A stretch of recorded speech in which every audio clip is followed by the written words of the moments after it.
నమస్కారం. ప్రతిధ్వని కార్యక్రమానికి స్వాగతం. భారత బ్యాంకింగ్ చరిత్రలో విప్లవాత్మక మార్పుకి శ్రీకారం చుట్టబోతున్నారు. ప్రభుత్వ రంగ బ్యాంకుల విలీనానికి ముందడుగు పడింది. అనుబంధ బ్యాంకుల విలీనానికి స్టేట్ బ్యాంక్ ఆఫ్ ఇండియా తాజాగా ముందుకొచ్చింది. ఎస్బీఐ తన 5 అనుబంధ బ్యాంకులతో పాటు మహిళా బ్యాంకును సైతం విలీనం చేసుకునేందుకు ప్రభుత్వానికి ప్రతిపాదనలు పంపింది. ఈ నేపథ్యంలో ఎస్బీఐ గ్రూప్ విలీనంపై ప్రతిధ్వని చర్చను చేపట్టింది.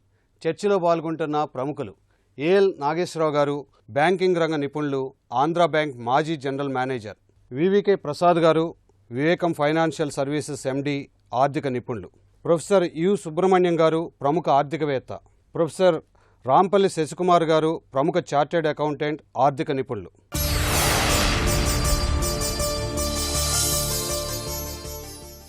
నాగేశ్వరరావు గారు, స్టేట్ బ్యాంక్ ఆఫ్ ఇండియా వినూత్నంగా తన అనుబంధ 5 బ్యాంకులను విలీనం చేసుకోవాలని ఒక ప్రతిపాదన ముందుకు తీసుకొచ్చింది. దాంతోపాటు భారతీయ మహిళా బ్యాంకును కూడా విలీనం చేసుకోవాలని ప్రతిపాదించింది. ఈ విలీనాన్ని మీరు ఎలా విశ్లేషిస్తారు? విలీనం ఇది కొత్త కాదు. ఇంతకుముందు already state bank of Indore, state bank of Saurashtra ఈ 2 బ్యాంకులు విలీనం అయ్యాయి. ఈ 5 బ్యాంకులు కూడా మళ్ళీ విలీనం అవుతున్నాయి. ఇవి ఎందుకు విలీనం చేయాల్సి వస్తుంది అని మనం ఎగ్జామిన్ చేసినప్పుడు, అంటే బ్యాంకింగ్ యొక్క హెల్త్ దేని మీద జడ్జ్ చేస్తారంటే క్యామెల్ అని ఉంటుంది. అంటే క్యాపిటల్ ఎడిక్వసీ ఏమిటి, అసెట్ క్వాలిటీ ఏంటి, ఎర్నింగ్స్ ఎలా ఉన్నాయి, మేనేజ్మెంట్ ఎలా ఉంది, లిక్విడిటీ ఎలా ఉంది, సిస్టమ్స్ ఎలా ఉన్నాయి, ఈ 5 పాయింట్ల మీద బ్యాంకింగ్ యొక్క హెల్త్ జడ్జ్ చేస్తారు. ఇప్పుడు మన బ్యాంక్ హెల్త్ జడ్జ్ చేసినట్టు ఇండియాలో క్యాపిటల్ ఎడిక్వసీ లేదు, సఫిషియెంట్ క్యాపిటల్ లేదు. 4 లక్షల కోట్లు కావాలి. ఫైనాన్స్ మినిస్టర్ 70,000 కోట్లు ఇచ్చారు 2019 వరకు. ఇంకా 3,30,000 కోట్లు తీసుకురావాలి. అది క్యాపిటల్ లేదు. తర్వాత అసెట్ క్వాలిటీ, నిరర్ధక ఆస్తులు ఇప్పటికి 5 లక్షల కోట్లు అయ్యాయి. ఆల్మోస్ట్ ఎస్టిమేట్ 10 లక్షల కోట్లు ఉంటాయని నిరర్ధక ఆస్తులు. అంత బ్యాడ్ సిచ్యువేషన్లో ఉంది. మేనేజ్మెంట్స్ రిటైర్మెంట్స్ ఎక్కువైపోయే బ్యాంకులో ఎక్స్పీరియన్స్ పీపుల్ అంతా బయటికి వెళ్ళిపోయారు. సరైన మేనేజ్మెంట్ లేవు. తర్వాత ఎర్నింగ్స్ లేవు, ప్రాఫిట్స్ రావట్లేదు. వచ్చిన ప్రాఫిట్స్ కూడా ఏమవుతున్నాయి, ఈ యొక్క ప్రొవిజన్స్ పెట్టడానికి సరిపోతున్నాయి. అందులో 70%, 80% నిరర్ధక ఆస్తుల కోసం తీసేయాల్సి వస్తుంది. ఇక లిక్విడిటీ పొజిషన్ చాలా ఫ్రీగా ఉంది. లెండింగ్ ఎకనామిక్ గ్లోబల్ సిచ్యువేషన్ బాగాలేదు. సిస్టమ్స్ సరిగ్గా లేక ఫ్రాడ్స్ అవుతున్నాయి. మీరు చూస్తున్నారు బ్యాంకింగ్లో ఎన్ని ఫ్రాడ్స్ అవుతున్నాయి. సో ఇవన్నీ పాయింట్స్ మనకు దృష్టిలో ఉంచుకొని మన ఇంటర్నేషనల్ కాంపిటీషన్ చూసినట్టయితే టాప్ 50 బ్యాంక్స్లో కూడా లేవు మనం. వరల్డ్లో టాప్ 50 బ్యాంక్స్లో ఈ మర్జర్ అయిన తర్వాత, ఈ స్టేట్ బ్యాంక్ అండ్ ఈ అసోసియేట్స్ మర్జర్ అయిన తర్వాత 50లోకి వస్తామని అంటున్నారు. ఇది తప్పకుండా మంచి సూచకమే. ఇది తొలి అడుగు. రాబో రోజుల్లో కూడా ఇంకా మర్జర్స్ అవుతాయి. కానీ ఎంప్లాయీస్ తప్పకుండా దీన్ని అపోజ్ చేస్తారు. కానీ అపోజ్ చేయడం మంచిది కాదు. ఎందుకంటే మరి ఏం చేస్తారు, బోట్ మునిగిపోతుంటే మరి సేవ్ చేయాల్సి వస్తుంది. అలాంటి పరిస్థితుల్లో merger is only answer. Prasad గారు, మొత్తం మీద ఈ బ్యాంకుల విలీనానికి ప్రభుత్వం ఏ రీతిగా స్పందించే అవకాశం ఉందంట? అంటే ప్రభుత్వం తన యొక్క లక్ష్యాన్ని మొట్టమొదటి బడ్జెట్లో చెప్పేటప్పుడే ఫైనాన్స్ మినిస్టర్గా చెప్పారండి, కన్సల్టేషన్ జరుగుతుందన్నారు. కాకపోతే నాగేశ్వరరావు గారు చెప్పిన దాంతో ఏకీవించడం కొద్దిగా నాకు కష్టంగా ఉంటుంది. కారణం ఏంటంటే ఎప్పుడు కూడానండి ఫైనాన్స్తో ముడిపడిన అంశాలు, అంటే ప్రజల యొక్క సొమ్ముని సేవింగ్స్గా దాచుకున్న బ్యాంకుల యొక్క భవితవ్యం ఇప్పుడు కూడా ప్రభుత్వం నిర్దేశించిన కోణంలోనూ ఆ యొక్క డైరెక్షన్లో వెళ్ళటం అనేది ఏ దేశం యొక్క ఆర్థిక పరిస్థితి కూడా మంచి సూచకం కాదు. ఎందుకంటే బ్యాంకింగ్ అంటే ఏం చేయాలి, సేవింగ్స్ని తీసుకొచ్చి బ్యాంకులో వేసుకున్న వాళ్ళని మీనింగ్ఫుల్గా, తెలివిగా, జాగ్రత్తగా రీపే చేయగలిగిన కెపాసిటీ ఉన్న వాళ్ళకి లెండ్ చేసి వాళ్ళ దగ్గర నుంచి వచ్చిన ఇంట్రెస్ట్ వీళ్ళకి సర్వీస్ చేస్తూ కొద్ది గొప్ప ఫైనాన్షియల్ సిస్టమ్ని బిల్డ్ చేయాలి. కానీ ఇప్పుడు ఏం చేస్తున్నారంటే ఇండియాలో నాకు కనపడుతుంది ఏంటంటే, ఇండైరెక్ట్గా చేస్తుంది ఏంటంటే, యాజ్ ఇట్ ఈస్గా కనుక ట్యాక్స్ మనీ అంటే ప్రజలు పన్నుల రూపంలో కట్టిన డబ్బును కనుక బ్యాంకులకు ఇచ్చేస్తే గొడవ అయిపోతుందేమో అనుకున్నప్పుడు ఏం చేస్తారంటే ఎప్పుడైనా సరే ఒక బ్యాంకుని క్రియేట్ చేస్తారంటే ఒక భూతాన్ని టూ బిగ్ టు ఫెయిల్ అంటాం. అంటే ఒక అన్ని బ్యాంకుల్ని కూడా కలిపే స్టేట్ బ్యాంకులో కలపడం మూలంగా ఆల్రెడీ పెద్ద బ్యాంక్ అయితే దానికి ఇంకా 40%, 50% దాకా పెరిగే అవకాశం ఉందండి. పెరిగినాకప్పుడు ఏమంటారు, భారతదేశంలో ఉన్న ప్రతి పౌరుల్లో 3లో 2కి ఈ స్టేట్ బ్యాంక్ ద్వారా సర్వీసులు అందుతున్నాయి. కాబట్టి ఇది ఫెయిల్ అయిపోతే భారతదేశం వెన్నెముక పోతుంది. కాబట్టి ప్రజల దగ్గర నుంచి పన్నులుగా వసూలు చేసే మొత్తంలో కూడా బ్యాంకులకు ఇవ్వటం సమర్థించుకునే ప్రమాదం ఉంది. అంటే ఎప్పుడూ కూడా ఒక ఇన్స్టిట్యూషన్ అనేది దాని యొక్క స్ట్రెంగ్త్తో, లాభంతో సంపాదించుకునే స్ట్రెంగ్త్ అవ్వాలి. కానీ ఇలా ప్రభుత్వం యొక్క ప్రమేయంతో వెనకాల నుంచి బ్యాక్డోర్ ఎంట్రీలో పెద్ద బ్యాంక్ చేయడం మూలంగా వచ్చేటువంటి లాభాలు తక్కువ. పైగా యూనియన్లు గొడవ చేయడం అనేది పక్కన పెట్టినది ఎలాగో చేస్తారు. దీనిలో వచ్చే లాభాలు లేవు అని చెప్పను కొద్దిగా గొప్ప. అంటే మామూలుగా మీనింగ్ఫుల్ కన్సల్టేషన్ కనుక అయినట్లయితే మాకు మాకు మొత్తం 1000 బ్రాంచ్లు ఉంటే అందులో పలానా బ్రాంచ్కి 300కు, ఇంకో బ్యాంక్కి 200 బ్రాంచ్లు ఉన్నాయి. ఇన్ని బ్రాంచ్లు ఆ ఊర్లో అవసరం లేదు కాబట్టి కన్సాలిడేట్ చేసినట్లయితే ఒక బ్రాంచ్ని తీసేసి స్టాఫ్ స్ట్రెంగ్త్ని తగ్గించుకుని వేరే చోట డిప్లాయ్ చేసి నా నెట్వర్క్ని పెంచుకుంటానని చేస్తే అది సరైన పద్ధతి. కానీ ఇక్కడ అటువంటి ప్రమాద అవకాశం లేదు. ఇక్కడ నాకు కనపడుతుంది ఏంటంటే అవకాశవాద ధోరణి. ఒక రకంగా చెప్పాలి అంటే స్టేట్ బ్యాంక్ ఆఫ్ హైదరాబాద్ కానివ్వండి, ఇలా స్టేట్ బ్యాంక్ ఆఫ్ మిగతా అనుబంధ సంస్థల్లో అన్నింటికీ కూడా ఏమొచ్చిందంటే వివిధ రాష్ట్రాల్లో చాలా తక్కువలో కొనుక్కున్న ఆస్తులు వాళ్ళ యొక్క బ్యాలెన్స్ షీట్లో కనపడుతున్నాయి. ఇప్పుడు అవన్నీ తీసుకోవడం మూలంగా ఏమొస్తుందంటే యాక్చువల్గా స్టేట్ బ్యాంక్ ఆఫ్ ట్రావెంకోర్ కానీ state bank of Bikaner and Jaipur కానీ తీసుకుంటే వాళ్ళకి నిరర్ధక ఆస్తులు తక్కువ ఉన్నాయి. అందరికన్నా ఎక్కువ ఉంది ఎవరికి? స్టేట్ బ్యాంక్కి. అంటే మీ చేతగానితనానికి మీరు డబ్బులు ఎక్కువ అప్పించి ఆ డబ్బులు పూడ్చుకోవడానికి వాళ్ళ రోజున రిజర్వ్ బ్యాంక్ నుంచి ఏం చెప్పారంటే స్థిరాస్తులు ఉంటే దాన్ని మార్కెట్ విలువ పెంచుకోండి, కొద్ది గొప్ప క్యాపిటల్ అక్యూస్కి ఒప్పుకుంటా ఉన్నారు. కాబట్టి మీ దగ్గర అవి లేవు కాబట్టి మీ అనుబంధ సంస్థలు మీ దానిలోకి లాగేసుకుని వాళ్ళ ఆస్తులు కూడా మీ దానిగా చూపించుకుని 2017 మార్చి వచ్చే లోపల మసిబూసి మారేడుకాయ చేసి బ్యాలెన్స్ షీట్ని కొద్దిగా గొప్ప స్ట్రెంగ్త్ ఉందని చెప్పడానికి ప్రయత్నిస్తున్నారు. ఇది నా లెక్క ప్రకారం ఖచ్చితంగా కూడా ఆమోదయోగ్యమైన చర్య కాదు. కాకపోతే ఆటోమేటిక్గా వెళ్ళిపోతుంది, ఖచ్చితంగా తప్పదు. ఎందుకంటే ప్రభుత్వం వెసులుబాటు ఉంది, ప్రభుత్వం యొక్క సమర్థత ఉంది కాబట్టి వెనకాల సమర్థిస్తున్నారు కాబట్టి వెళ్ళిపోవచ్చు. కానీ ఇది నిజంగా ఆర్థిక ఉత్తేజం ఇస్తుందా అంటే భారతదేశం యొక్క ప్రజల వాణిలో ఆలోచించాలంటే మాత్రం నా లెక్క ప్రకారం ఇది సరైన చర్య కింద చెప్పుకోవడం కొద్దిగా కష్టంగానే ఉందండి. సుబ్రహ్మణ్యం గారు, మొత్తం మీద ఈ బ్యాంకుల విలీనానికి అనుకూలత ఎంత ఉందో కొద్దిపాటి వ్యతిరేకత కూడా కనిపిస్తుంది. ఇది ఏ విధంగా ఆర్థిక పునర్నిర్మాణానికి దారితీసే అవకాశం ఉందంటారు? మన భారతదేశం తాలూకా ఆర్థిక స్థితిని కానీ చూసుకున్నట్టయితే డాలర్ వాల్యూలో దాదాపు $2 ట్రిలియన్ 9వ స్థానంలో ఉంది. అదే పీపీపీ వాల్యూలో కానీ తీసుకుంటే 3వ స్థానంలో ఉంది, అమెరికా చైనా తర్వాత. మన చాలామంది నిపుణుల ప్రకారం గోల్డ్మెన్ సాక్స్ లాంటి ఆర్గనైజేషన్స్ ప్రకారం ఏంటంటే 2050 కానీ తీసుకుంటే భారతదేశ ఆర్థికంగా మొదటి స్థానానికి వస్తుందని చెప్పి కొంతమంది చెప్తున్నారు, కొంతమంది 2వ స్థానానికి వస్తుంది అంటున్నారు. సో చైనా ఇండియా మొదటి 2వ స్థానంలో ఉండి 3వ స్థానంలో అమెరికా వెళ్ళే స్టేజ్లో ఉంటుంది. ఇప్పుడు భారతదేశం బ్యాంకుల గురించి కానీ మనం చూసినట్టయితే గ్లోబల్ లెవెల్లో ఎక్కడా కూడా భారతదేశం తాలూకా బ్యాంకుల పేరు వినపడదు. కాబట్టి అట్లీస్ట్ స్టేట్ బ్యాంక్ ఆఫ్ ఇండియాకి గ్లోబల్ లెవెల్లో మొదటి 50 స్థానాల్లో నిల్చోగలిగే అర్హత స్టేట్ బ్యాంక్ ఆఫ్ ఇండియాకు ఉంది. దానికి అనుబంధ సంస్థలుగా ఉన్నటువంటి అసోసియేట్ బ్యాంక్స్లో 7 బ్యాంకుల్లో 2 బ్యాంక్స్ ఆల్రెడీ విలీనం చేశారు. మిగిలిన 5 బ్యాంకులు కూడా ఏంటంటే మనకి ఇది వరకు ఉన్నటువంటి ప్రిన్స్లీ స్టేట్స్ తాలూకా వెస్టిజెస్ కింద మిగిలిపోయినటువంటి బ్యాంకుల్ని ఈ రోజు కూడా మనం విలీనం చేయకుండా అలా పెట్టుకున్నాం. కొన్ని విషయాలు ఏటీఎంలు అటువంటి విషయంలో ఆల్రెడీ ఈ బ్యాంకులకి ఒకే రకమైనటువంటి అనుబంధం, ఒకే రకమైన ఏటీఎంలు ఉన్నాయి కాబట్టి వాటి విలీనం కూడా ఈజీ. మిగిలిన బ్యాంకులతో పోల్చినట్టయితే ఎస్బీఐతో అనుబంధ బ్యాంకులను విలీనం చేయడానికి ఈజీ. కాబట్టి ప్రభుత్వం కూడా తీసుకున్న స్టెప్ ఏంటంటే ఇప్పుడు బ్యాంకులు చెప్పింది ఏంటంటే ప్రభుత్వానికి పర్మిషన్ అడుగుతుంది నెగోసియేషన్స్ చేయడానికి. అసోసియేటెడ్ బ్యాంక్స్ తాలూకా మేనేజ్మెంట్స్తో బ్యాంకర్ ఎంప్లాయీస్తో నెగోసియేషన్స్ చేయడానికి పర్మిషన్ అడిగింది. ఇది ఒక మొదటి స్టెప్. బ్యాంకింగ్ అసోసియేషన్స్తో తప్పనిసరిగా కొంత విభేదాలు ఉంటాయి, మొదటి నుంచి వాళ్ళు విభేదిస్తున్నారు.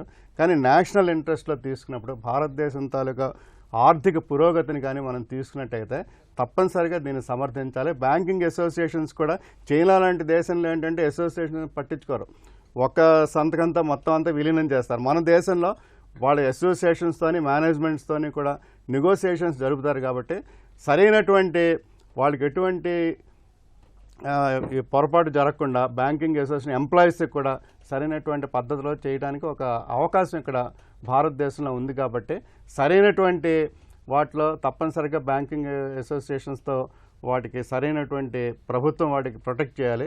ఎక్కడైతే వాళ్ళ డిమాండ్ సరిగ్గా లేవో అటువంటి చోట పూర్తిగా ఎందుకు చేయలేము అని చెప్పి విలీనం చేయడం అనేది చాలా అవసరం.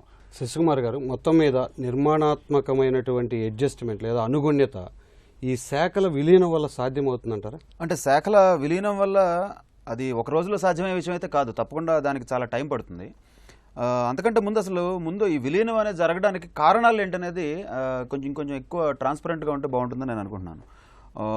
అంటే పర్పస్ ఏంటి అంటే ఇండియాలో ఉండే ఒక బ్యాంకు ప్రపంచంలోకెల్లా ఉండే బ్యాంకుల్లో టాప్లో ఉండాలని అదే పర్పస్, లేకపోతే మన ఎన్పిఎస్ ఇప్పుడు చాలా దారుణమైన పరిస్థితులు ఉన్నాయి కాబట్టి దాని నుంచి కొంచెం మసిపూసి మారేడుగా చేయడానికి కలపడం పర్పసా అనేది ఆ పర్పస్కి సంబంధించినటువంటి ఏ రకమైనటువంటి క్లియర్ స్టేట్మెంట్ లేదు. ఏ టైంలో ఇది ముందుకు వస్తుంది అనేది కూడా మనం ఆలోచించాలి. ఏ టైంలో ముందుకు వస్తుంది అంటే ఇది బ్యాంక్స్ యొక్క ఇన్ఎఫిషియన్సీ ఆల్మోస్ట్ ఒక రకమైన పీక్స్లో ఉన్నటువంటి టైంలో ఇది ముందుకు వస్తుంది. దీనివల్ల కాస్ట్ సేవింగ్ జరిగినా లేకపోతే ఎఫిషియన్సీ పెరిగినా, ఎన్పిఎస్ యొక్క రిడక్షన్ జరిగినా, లేకపోతే క్వాలిటీ ఆఫ్ ది అసెట్స్ పెరిగినా అప్పుడు మనం తప్పకుండా దాన్ని ఆహ్వానించవచ్చు. అలా కాకుండా కేవలం వేరే వేరే బ్యాంకుల్లో ఉన్నటువంటి దాన్ని మనతో కలుపుకుంటే మొత్తంగా మనం ఒక ఫీల్ గుడ్ ఫ్యాక్టర్ క్రియేట్ చేయడం మాత్రమే కనుక దీనికి ఒక ఆబ్జెక్టివ్గా కనుక ఉన్నట్లయితే ఆ ఆబ్జెక్టివ్ పైపైన మెరుగులకు పనికొస్తుంది తప్ప స్ట్రక్చరల్ రిఫార్మ్స్కి అది పూర్తిగా పనికొస్తుందని నేనైతే అనుకోవట్లేదండి. అదొకటే కాకుండా కన్సాలిడేషన్లో ముఖ్యమైన ప్రాబ్లమ్స్ జనరల్గా ఆలోచిస్తే HR related and IT related రెండు ఉంటాయి. కాకపోతే ఈ స్టేట్ బ్యాంక్కి సంబంధించినంత వరకు ఐటీ రిలేటెడ్ ప్రాబ్లమ్స్ ఉండవు, ఎందుకంటే అందరూ కూడా ఒకటే ప్లాట్ఫామ్ మీద పనిచేస్తున్నారు కాబట్టి ఆ ప్రాబ్లం లేదు. కానీ ఎంప్లాయీస్ నుంచి ఎక్కువ రెసిస్టెన్స్ వచ్చేటటువంటి ఛాన్స్ అయితే తప్పనిసరిగా ఉంది. ఎందుకంటే ఒక యూనియన్ ఇప్పటిదాకా 6 యూనియన్స్గా ఉన్నటువంటిది ఇప్పుడు ఒక యూనియన్ అవబోతుంది. ఆ మేరకు వాళ్ళు డైల్యూట్ అయిపోవట్లేదు వాళ్ళ పవర్. సో వాళ్ళు దాన్ని కోల్పోవడానికి సిద్ధంగా ఉండకపోవచ్చు. అలాగే ట్రాన్స్ఫర్స్కి సంబంధించిన పాలసీ ఏ రకంగా ఉండబోతోంది, జోన్స్ ఏ రకంగా మళ్ళీ విడదీయబోతున్నారు, ఎన్ని ఊళ్ళల్లో బ్రాంచ్లు ఉంటాయి, ఎన్ని ఊళ్ళల్లో ఉండవు, అక్కడ ఏమన్నా జాబ్ లాస్ వచ్చేటటువంటి సిచ్యువేషన్ ఏమైనా ఉందా, ఇవన్నీ కూడా ప్రశ్నలు చాలా ఎంప్లాయీస్ రేకెత్తించేటటువంటి అవకాశం ఉంది. అలాంటి చర్చల్లో కనుక ఒక నిర్మాణాత్మకంగా, మీరు అన్నట్టు నిర్మాణాత్మకంగా ఒక ముందడుగుగా కనుక ఇది జరిగినట్లయితే తప్పకుండా ఎంప్లాయీస్ కావచ్చు, ప్రజలు కావచ్చు, నిపుణులు కావచ్చు, అందరూ దాన్ని యాక్సెప్ట్ చేస్తారు. ముఖ్యంగా మనం ఆలోచించాల్సింది ఇప్పుడు ఆల్రెడీ ఉన్నటువంటి ప్రాబ్లమ్స్ని సాల్వ్ చేయడానికి టైం స్పెండ్ చేయాలా, ఎంప్లాయీస్ కావచ్చు, ఆఫీసర్స్ కావచ్చు. ఈ కన్సాలిడేషన్ ప్రాసెస్లో కనీసం 18 నుంచి 24 నెలల పాటు ఇదే పనిలో ఉంటారు వాళ్ళు. సో రకరకాల కొత్త ఇష్యూస్ వస్తాయి. ఈ ఇష్యూస్ అన్నింటినీ సార్ట్అవుట్ చేసుకుంటూ కూర్చోవాలా, ఆల్రెడీ నెత్తి మీద ఉన్నటువంటి బోల్డ్ అండ్ ప్రాబ్లమ్స్ సాల్వ్ చేసుకుంటూ కూర్చోవాలా. సో వాళ్ళు దాన్ని పక్కన పెట్టి దీని మీద కనుక ఫోకస్ చేసినట్లయితే ఆ ప్రాబ్లమ్స్ మళ్ళీ ఇంకా పెరిగేటటువంటి అవకాశం ఉంటుంది. సో అది కూడా దృష్టిలో పెట్టుకోవాలని చెప్పేసి మనం అనుకోవాలి. నాగేశ్వరరావు గారు, పాలనలో పారదర్శకత, సుపరిపాలన అనేవి ఇప్పుడు ప్రస్తుత నినాదాలు. బ్యాంకింగ్ వ్యవస్థలో అది లేకపోవటం వల్ల చాలా వరకు ఇబ్బందులు వస్తున్నాయని ఒక విమర్శ బయట ఉంది. ఈ ఎన్పిఎల్ గొడవ తీసుకున్నా, దేని తీసుకున్నా ఈ విలీనం ద్వారా ఆ పారదర్శకత లేదా జవాబుదారీతనం ఎంతవరకు సాధించే అవకాశం ఉందంటారు? మొత్తం బాగాలేదు అని ఎవరు చెప్పరు. ఎందుకంటే బాగాలేదని చెప్తే బ్యాంకింగ్ సిస్టమ్ కొలాప్స్ అవుతుంది. ఎప్పటికీ గుప్పట్లోనే ఉండాలి. అది పారదర్శకత అనేది ఎంతవరకు ఉండాలి, ఎంతవరకు ఉండకూడదు అనేది ఆల్రెడీ లెవెల్స్ ఆఫ్ డిటర్మినేషన్ ఉంటుంది. అంతేగాని పారదర్శకత కాదని మొత్తం ఎంత బాగాలేదు అని మనం చెప్పామనుకోండి, సిస్టమ్ కొలాప్స్ అవుతుంది. అందుకే ఏమవుతుందంటే ఈ మర్జర్స్ అనేవి ఇన్నోవేటబుల్, ఏ కంట్రీ అయినా అవుతాయి. ఇప్పుడు ప్రైవేట్ బ్యాంకులు కూడా మర్జ్ అవుతూనే ఉన్నాయి. రాబోయే రోజుల్లో కొత్త బ్యాంకులు వస్తున్నాయి. మరి వీటి కాంపిటీషన్ తట్టుకోవాలంటే నువ్వు కూడా గట్టిగా ఉండాలి కదా. ఫర్ ఎగ్జాంపుల్ ఇప్పుడు స్మాల్ బ్యాంక్స్ వస్తున్నాయి, తర్వాత పేమెంట్ బ్యాంక్స్ వస్తున్నాయి. వాళ్ళకేంటి స్టాఫ్ ఉండరు, తక్కువ స్టాఫ్తో ఆపరేట్ చేస్తారు, సిస్టమ్స్ అక్కర్లే, మొబైల్ బ్యాంకింగ్ వస్తుంది. రాబోయే రోజుల్లో ఈ బ్రిక్ అండ్ మోటార్ బ్యాంకింగ్ ఉంటుందా అని అనవసరం కదా. మనలో ఈ రోజుల్లో ఎంతమంది బ్యాంక్ వెళ్ళి బ్యాంకింగ్ చేస్తున్నాం, అదే ఏటీఎంలో తీసుకుంటున్నాం, లేదా ఇంటర్నెట్ బ్యాంకింగ్ చేస్తున్నాం, మొబైల్లో చేస్తున్నాం. ఇక బ్యాంక్కి వెళ్ళి వచ్చే పరిస్థితి ఏముంది అక్కడ? ఇన్ని బ్రాంచులు, ఇన్ని ఒక్కొక్క సందులో state bank Hyderabad, state bank Bengaluru, ఇన్ని ఎందుకు అసలు అనవసరం. దీనివల్ల ఏమవుతుందంటే ఎంతమంది లోన్లు తీసుకున్నారో, ఎక్కడెక్కడ తీసుకున్నారో అసలు ఓవర్ పిక్చర్ రావట్లేదు. ఇలా పెంచుకుంటూ పోతుంటే ఆర్థిక వ్యవస్థ కూడా దెబ్బతింటుంది. ఎందుకంటే నిరర్ధక ఆస్తులు పెరిగిపోతున్నాయి. ఒక పక్క మేనేజ్మెంట్స్ రిటైర్ అయిపోతున్నారు పబ్లిక్ సెక్టర్ బ్యాంక్స్లో, సిస్టమ్స్ బాగాలేవు, ఫ్రాడ్స్ పెరిగిపోతున్నాయి. ఇప్పుడు మనం ఎన్పిఏ అంటే నిరర్ధక ఆస్తులే చూడకూడదు, రీస్ట్రక్చర్డ్ అసెట్స్ ఎన్ని ఉన్నాయి. ఇప్పుడు మనం 10 లక్షల కోట్లు దగ్గర ఎన్పిఏ చూపిస్తున్నాం, ఇంకా 10 లక్షల కోట్లు రీస్ట్రక్చర్డ్ అసెట్స్ ఉన్నాయి.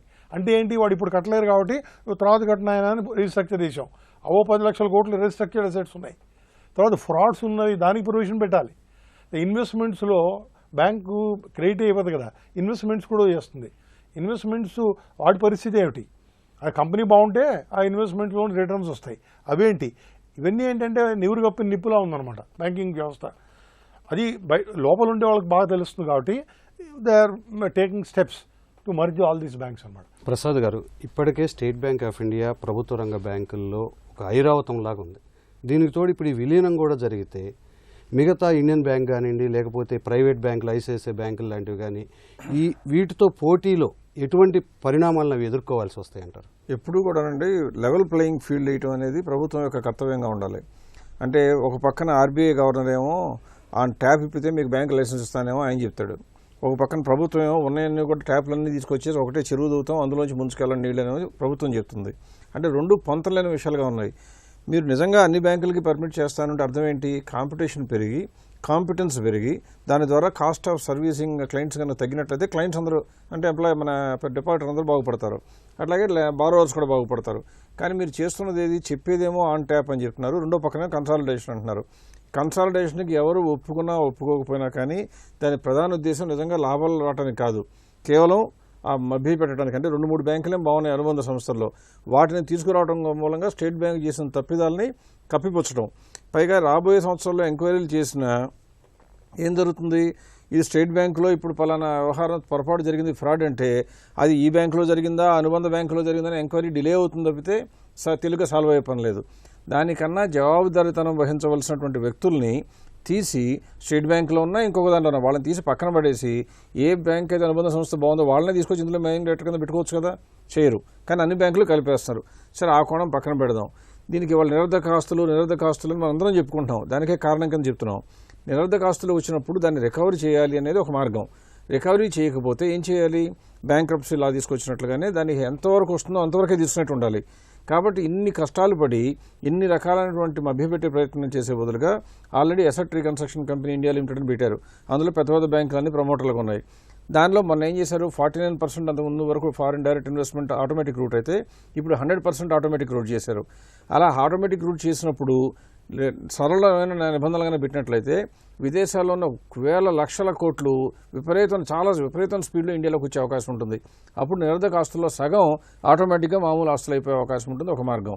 ఒకవేళ అప్పటికీ అలా రాలేదనుకుంటే మనం చేసే ఎన్నో పిచ్చి పనులు చేసే బదులుగా ఆ వచ్చిన వాళ్ళకి 1 year పాటు వన్ టైం లాగా ట్యాక్స్ కన్సెషన్ ఇస్తాము అని కనుక కొద్దిగా ట్యాక్స్ కన్సెషన్ ఇచ్చి ఇన్సెంటివ్ ఆఫర్ చేసినట్లయితే, అంటే అంతకుముందు మనం చెప్పేవాళ్ళు ఒక స్టేట్ బ్యాక్వర్డ్ కనుక ఉన్నట్లయితే ఆ స్టేట్కి స్పెషల్ స్టేటస్ ఇస్తే ఇన్కమ్ ట్యాక్స్ కన్సెషన్ అంటారు.